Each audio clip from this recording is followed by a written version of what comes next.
Seaside City Cebu, opisyal nang giablihan sa publiko karong adlawa. Kagahapon, pipila ka mga piniling guests ang giimbitahan sa SM alang sa blessing ug soft opening sa pinakabag-ong mall dinhi sa Sugbo. Sa dili pa moadto sa Seaside City Cebu, ani ay pipila ka mga must-see nga destinations sud sa maong mall. Ang Sky Park, kung kinahanglan kag break from the hustle and bustle, mahimo kang mobisita sa mga dining outlets. Kung gusto sab ka maglingaw-lingaw, adunay IMAX Theater, 16-lane nga bowling and amusement center ug Olympic size nga ice skating rink.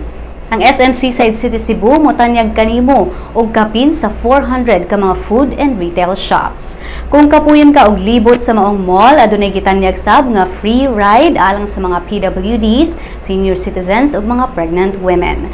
Ang Seaside City Cebu nahimutang sa South Road Properties dinhi sa Sugbo.